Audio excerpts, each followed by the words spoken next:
with a person is easy, but making someone you like fall in love with you too is completely a different story. Pero alam nyo bang ayon sa ilang mga psychologists, meron daw mga tried and tested techniques kung paano ka mapapamahal sa taong mahal mo. Maganda to. Kung paano ka mapapamahal sa taong hindi mo mahal. Pwede, Diba? or hindi ka pa type. Hindi ka pa type. Let's talk about some of those techniques tonight dito sa ating Mars Sharing Group. How to make him or her love you back. Nice. Oh, guys, sabihin nyo rin sa amin kung agree kayo or na-try nyo na ba to.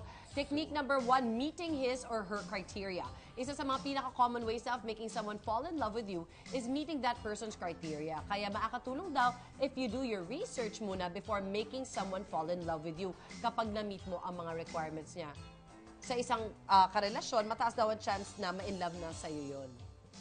Mahirap yun, Mars. Kasi kung morena ka, tas ang gusto niya, mistisa, matagal na trabaho yun, ah. Actually, in fair. Maraming gastos sa gluta yun. Totoo yan. Tsaka you are trying to be what you are not. Parang effort yun eh. Kasi kung hindi ikaw yun, tapos yun yung criteria niya, dapat pag ganun, ay wag na. Hindi na. Kasi kung hindi, mag-pretend ka na. For example, tama sabi niya. For example, water person yung gusto niya, hindi ka water person. Oo, or you like to stay Mag-pretend ka. indoors or something. Diba? ang So, hirap nun. yun lang yun. Okay, so hindi kami, hindi ka mag-pretend. Kasi kung mag-pretend ka, hindi ikaw yung magugustuhan niya. Kung hindi, yung gusto pretentious niya. version mo. Oo. At You mahirap pretended to be panindigan what- yung mga ganyan, ha? Actually, Oo. at nakakapagod yun. Di ba, kung di mo talaga bet, it's such an effort for you. Samantalang siya, truly nag-e-enjoy. Pero ikaw, effort ka na i-meet yun. Na-in love siya, hindi sa'yo, kundi sa inimbento mong tao. Totoo, hirap. David, what do you think? Have you ever made an effort like that? Kunwari, kasi hindi mo bet rin. ang theater o movies, pero bet ni girl. Kaya push ka din. Effort ka rin. Siyempre, kung nangliligaw ka, kailangan mo yun, di ba? Kailangan mong mag-extra effort. Kung gusto mo talaga yung girl. Pero kung parang hindi ka naman ganun kaseryoso, siyempre, alis ka na lang, di ba? Dead man na. Hindi mo na i-effort. Yeah. So, paano yun? Hindi. So, may ganun bang factor kung lalaki o babae? Siguro. Kung hindi ka rin mahilig sa tubig, kaya takot ka sa tubig, mahilig siya mag-scuba diving. Swimmer naman yung paano isa. yun? True. Sorry. Baka pwedeng in other ways. Kunwari, kung hindi man yung sports. Maybe in other- Maybe, theater. Yun, mas madaling i-push yun. Kunwari, hindi ako mahilig sa musical, pero bet niya, sama na rin ako. Wala namang mawawala sa akin. Hanggat kaya. Oo. Magkaiba kasi yung you're learning to do it together kasi yun yung bet niya. Doon sa, you have to do it by yourself para Because, magustuhan ka niya. Oo.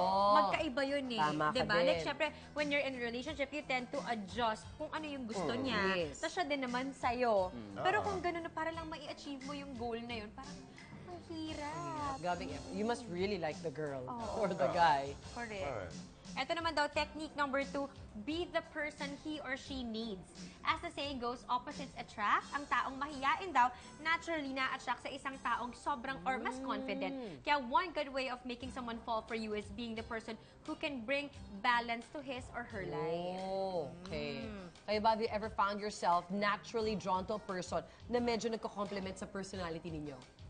Good way, kasi niya, opposites attract, ika nga. Actually, oo. Kasi ako medyo more on chill ako na person. Pero Okay. Gusto mo yung usually, aligaga? medyo gusto ko maingay. Talaga? I guess ito, yun. Ay, marami maingay dito sa Oo, Mars. sobra. Ayan na! Andiyan na sila!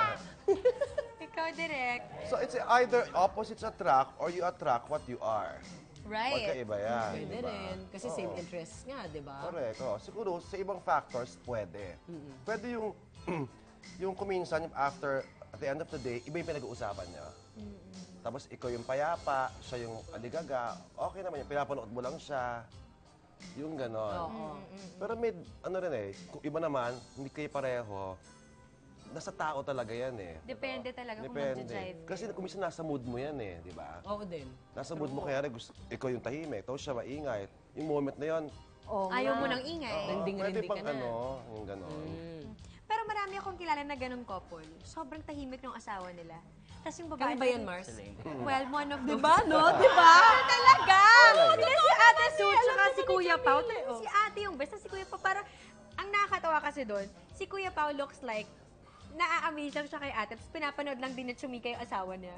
Tapos sasagot din naman siya. Oo. Tapos pero parang he enjoys it. Or he looks like he's enjoying it. Tapos sa iba pa akong kilala na ganun, Mars, yung mga komedyante, friends natin na girl, Okay. yung mga asawa nila tahimik lang din. Tapos super bangka talaga sa. Tapos yung asawa talagang ganun lang sila. Si Wilma doesn't. Correct. O, yung partner niya, we met him. Oo. Super quiet lang din. Kasi may moments yan na, for example, sa bahay, yung other partner, ang bida. I can speak from my own experience. May moments yan, may factor sa buhay nila na yung partner mo, ang bida. Sa time na yon, yun lang yung visible sa mata ng friends. Yes. Siya yung bida. Pero may ibang factor dyan, may ibang facet sa buhay nila, yung kapartner ang Of bida. course. I'm Parang sure ikaw, quiet di ba? naman yung Tama isa. naman, yes. Yung isa Mismo. naman Naman ang, yung, okay, ganito, Totoo ganyan. naman din yun, Mars. True yun. Ito naman, technique number 3, use your mutual friends. Malaki na kasi ang influence ng opinion ng friends in convincing someone that you are the right person for him or her. Kaya mas madaling ma-inlove sa'yo ang isang tao kapag may konting build-up from people he or she trusts. Kayo ba, do you consult your friends about your love life? Para sa akin, totoo yan. Kasi parang pwede mong tanongin yung friend, uy, ano yung sabi niya? Para, alam mo yun, medyo matitwist mo kung ano yung mali mo. Yes. Correct. Diba? Uy, anong sabi na nung nag-date kami? Nag-enjoy ba siya? Oo. At least malaman, ay shit.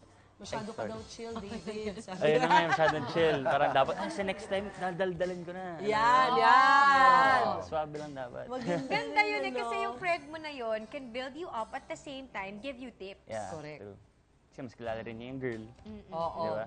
Yun ang mga bridge. Hindi Find the mawawala common yung mga ground yan. Totoo din. yun, Kailangan may kailangan yun. tulay. Yes. Kailangan may isang ganon. Uso pa ba May yung taong tulay ganon. ngayon? Uso pa ba? Sana. Kasi dati, Napaka-important ng usong-uso role ang nila. tulay. Pero ngayon kasi, like, with social media and like messaging, Bagay. Oo so pwede mo na rin siya ma-reach without having to pass through someone eh. So, I wonder kung uso pa yung tulay. Wala nang middleman. Diretso na farm to market O, tapos road. yung tulay, siya talaga yung may gusto sa'yo. Kaligay Kaya yung nasasaktan siya. Kasi Hindi yung ko friend na. eh, yung gusto mo. Di ba natin ganun yung kwento ng tulay, Mars? Oo. Oo nga, actually, totoo. Okay. Nakarelate ka ba? Hindi naman. Ay. Kaya lang maraming movies kasi Oo, na correct. ganun ang peg. Ito na, technique number 4, associate yourself with positive things. Mas madali mo raw mapapaibig ang isang tao kapag maganda rin ang mga naririnig niya about you from other people. Kapag may nakausap siyang kakilala o katrabaho mo, ano ang unang naiisip nila about you? Malaki raw ang epekto nito sa possibility na ma-inlove sa'yo ang isang tao. Kayo ba mas may chance ma-inlove kayo sa isang tao when you hear good things about him or her from other people aside from friends? Yes, of course. Siyempre naman, no? Oo naman. Kung hindi gayon, ba't ka magkakagusto? Oo, parang what their opinion is about, kasi marami siya, ay, ang ganda sa retokada daw yan, gawa daw yung, di ba minsan gano'n, yung, kamusta siya, mabait yan, kaya lang retokada daw. Grabe. Oo, tsaka kahit tayo, di ba, sabihin natin, i-build up mo ako sa kaibigan mo, pero sabihin mo yung mga gandang bagay lang, ha? Huwag mo sabihin yung ganito ako, ha? Oo, huwag mo na sabihin yung ibang mga nightmares ko. Correct, kasi tama yun na meron ganang third, parang may isang... May sundot. May sundot. Or may isa pang tao, kasi yung mga taong yun nakaka-experience ng ugali ng tao yun. Oo, pang-confirm talaga sila eh. Mahalaga yun, Pang-confirm Marsa. sila. Mahalaga yun. Kasi magdududa ka rin kung kunwari. Siyempre, pag naniligaw ka naman o nagpapakit ka sa isang tao, best foot forward ka lagi. Correct. Pero when you hear about yung day-to-day niya na paggalaw, pagkilos, pagsalita, paikitungo sa tao, doon mo talaga makita yung kung okay ba Sino talaga talaga siya o At hindi. saka it confirms the things that you see in that person. Ba't ko ba siya Yes. gusto? Kasi sa tingin ko ganito siya eh. So pag kinonfirm na, Tama. totoo nga yung gut feel ko, mabait kasi pala talaga siya. Oh, katuwa naman. Nako, good luck. I hope yung mga loveless dyan, this is your year. Sana talaga. After ng mga tips namin.